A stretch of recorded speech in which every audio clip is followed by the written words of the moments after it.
Hi, everyone. Today I want to talk to you about a story I read a few days ago that further exposes where your tax dollars go. Although the media heavily covered the fraud that went on with the COVID relief funds by businesses and individuals, like the man who received more than $5 million in COVID relief funds, bought a Lamborghini and other luxury cars, nobody said a word about all the funds taken by state governments from the people in need to pay rent, mortgages, and take care of the citizens of their county. Since illegals are in the news a lot these days, with thousands of them crossing the border every day, let's start out with what Washington state did with the COVID money. Federal funds were used in Washington state to give $1,000 checks to illegals who were not qualified for federal economic impact payments during the pandemic because of their immigration status, of course. The Economic Policy Innovation Center report reveals the expenditures were distributed by the Coronavirus State and Local Fiscal Recovery Fund. The Fiscal Recovery Fund was set up by the American Rescue Plan Act to help state and local governments respond and recover from the COVID-19 pandemic. Altogether, the program gave $4.4 billion to Washington state. The group's study, which calls for a smaller federal government, talked about how $340 million was given to a program that sent $1,000 checks to people in the state who were there illegally. The funds were passed by the legislature of Washington state in April of 2021 and gave, quote, another round of funding for undocumented Washingtonians, unquote. Here's how the Economic Policy Innovation Center summarized the investigation's findings. Quote, a few weeks ago, the Economic Policy Innovation Center uncovered the Bidenomics slush fund and the Treasury Department's misappropriation of $350 billion worth of taxpayer dollars.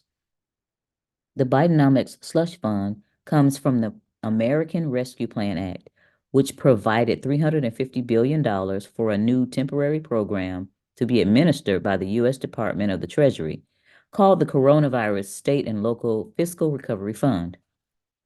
The Fiscal Recovery Fund was intended to provide money to state, local, territorial, and tribal governments to support their response and the recovery of the COVID-19 public health emergency, unquote. The pandemic has long ended, but even before it did, Fiscal Recovery Fund dollars were being used for wasteful projects, including golf courses, swimming pools, tennis courts, rodeos, and even circuses. The Economic Policy Innovation Center released new analysis of the latest Fiscal Recovery Fund data, finding that 120 billion of state and local fiscal recovery fund money is still unobligated and thus could be clawed back by Congress.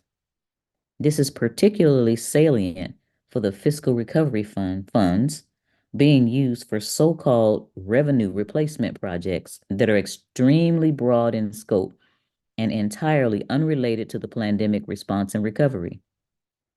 The $340 million project is categorized as a cash transfer expenditure under the Federal Recovery Fund approved for the state of Washington.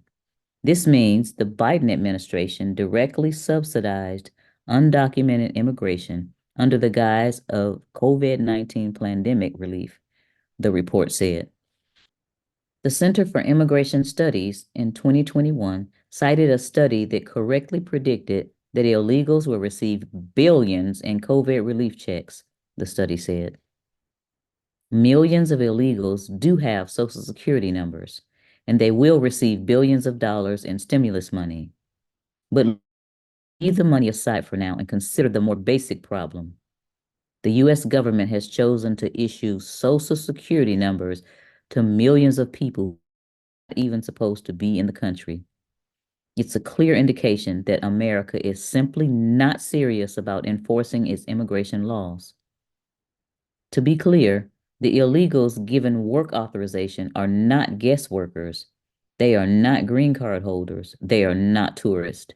They are illegal aliens who, under the current system, are still given work authorization and Social Security numbers year after year.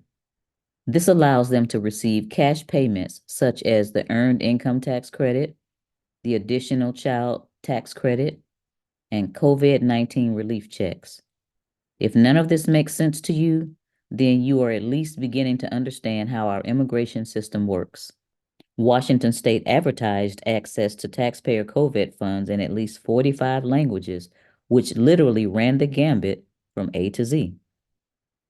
In the end, the 2022-2023 round of Immigrant Relief Fund granted payments of $3,075 to over 100,000 applicants, the report concluded.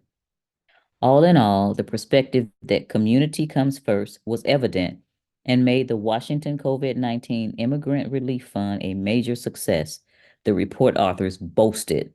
U.S. taxpayers might beg to differ. To be clear, though, Washington State isn't the only state that has taken your money and the money that was rapidly printed out of thin air and given it to everyone but the Americans that needed it. There was a $140 million cash infusion that officials in Broward County, Florida used to build a high-end hotel that has views of the Atlantic Ocean and an 11,000 square foot spa. In New York, Dutchess County got $12 million for renovation of a minor league baseball stadium to meet the requirements of the New York Yankees set for their farm teams. And in Massachusetts, lawmakers delivered $5 million to pay off debts of the Edward M. Kennedy Institute for the U.S. Senate in Boston, a nonprofit established to honor the late senator that has struggled financially. Many of the state and county projects echo pork barrel spending disasters, such as Alaska's $398 million bridge to nowhere, which was canceled in 2007 after public uproar. But with permissive Treasury Department rules governing how the pandemic money should be spent, state and local governments face few limitations. New Jersey allocated $15 million for upgrades to sweeten the state's bid to host the 2026 World Cup. In Woonsocket, Rhode Island, officials allocated $53,000 for a remodeling of City Hall. Outrageous and just nuts is how Representative Abigail Spanberger, Democrat from Virginia, described some of the expenditures, which she said were an affront to responsible local governments, which is true. Our hospitals were overwhelmed because of the pandemic, and somebody now has a hotel somewhere, she added. Bars. Included among the projects and expenditures identified by the Associated Press are $400 million to build new prisons in Alabama, accounting for nearly 1/4 of the total aid the state will receive through the program. Tens of millions of dollars for tourism marketing campaigns, specifically in Puerto Rico, which is $70 million, Washington, D.C., which was $8 million, and Tucson, Arizona, which was $2 million. The city of Alexandria, Virginia, said it would spend $120,000 to give its tourism website a makeover. $6.6 million went to replace irrigation systems at 2 golf courses in Colorado Springs. $5 million, approved by Birmingham, Alabama, went to support the 2022 World Games, an event which featured niche sporting contests such as dance sport, korfball, and flying disc. Gracious. $2.5 million to hire new park enforcement officers in Washington, D.C. $2 million to help Pottawatomie County, Iowa, purchase a privately owned ski area. $1 million to pay off overdue child support in St. Louis. What? A city memo states that owing child support stops some people from looking for work because the overdue payments are garnished from paychecks. The program would, quote, empower individuals, unquote, by paying down a portion. I'm not making this up, y'all. $300,000 to establish a museum in Worcester, Massachusetts, honoring Major Taylor, a famed Black bicycle rider from the turn of the 20th century, known as the Worcester Whirlwind, who died in 1932. In Broward County, Florida, officials defended their 29-story, 800-room hotel, which is owned by the county but operated by a private management group. They also contest whether federal money is technically being used for the project. Broward County initially routed $140 million in federal coronavirus aid to the project, which ran against Treasury Department rules that generally bar spending the money on large capital projects. To get around the prohibition, the county adopted a common workaround. The agenda from a February 22nd county board meeting, and this was back during the coronavirus, details in a back-to-back series of unopposed votes, commissioners clawed back the federal money they had given to the hotel. Then they transferred that same money to the county's general fund, describing it as federal payments to cover lost tax revenue, which is an acceptable use for the money. Then the cash was transferred from the general fund right back to the project. So you guys see how we are being robbed?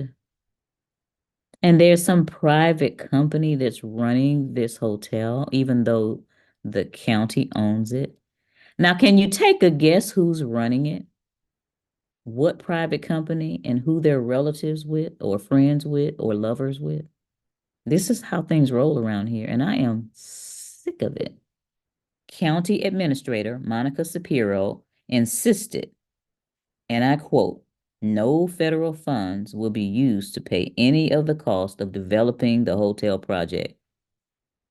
Does she think we boo-boo the fool? The county has reviewed the Treasury guidance and modified its use of the funds, she stated. Now, Ms. Spanberger clapped back and said they are basically money laundering funding that was meant to help communities that are suffering. Ms. Spanberger also called for more oversight, which did not happen, is probably not going to happen. Local officials in New York's Dutchess County, home to the $12 million minor league stadium project, said in a statement that that expenditure was completely and absolutely consistent with Congress's intent for the money. Okay, y'all. The Edward Kennedy Institute did not respond to messages seeking comment on the $5 million in coronavirus aid received from Massachusetts. The Institute operated at a $27 million loss between 2015 and 2019, according to tax filings from those years, the most recent that are publicly available.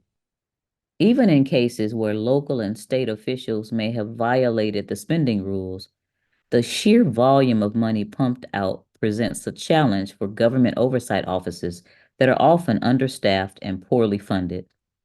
The amount of money that went out was so massive and so far beyond anything that has ever been spent in our county before that our capacity to audit every dollar spent is clearly stretched, Romney said. But groups that lobby on behalf of local governments in Washington, D.C. say the spending rules were written permissively in order to give as much flexibility as possible. Counties should be able to determine what's best for them, said Mark Ritacco, Director of Government Affairs for the National Association of Counties. Their residents will decide whether that's appropriate or not at the ballot box. They know people don't pay attention and they have very, very short memories. The latest findings tracked closely with previous reporting by the Associated Press, which found in October that states and large cities had spent just a tiny fraction of their relief funding 6 months after it was approved. That was despite their pleas for emergency cash when Congress was still debating it. Some school districts also had so much extra federal pandemic cash that they spent it on new sports stadiums, arenas, and football turf. In other instances, states used discretionary funding to further school choice initiatives that they had failed to get through their legislatures. Rich Delmar, the Deputy Inspector General for the Treasury Department, declined to say whether the office had any active investigations into uses of the state and local pot of money. All projects are potentially subject to audit and investigation, Delmar said in an email, adding that we are actively engaging in oversight. Really? This is enough to make good people puke. Your homework assignment for this video is to write in the comment section at least one positive and helpful thing that could have been done with all those billions of dollars. Until next time, this is Sherry Peel Jackson, escaping this rat race.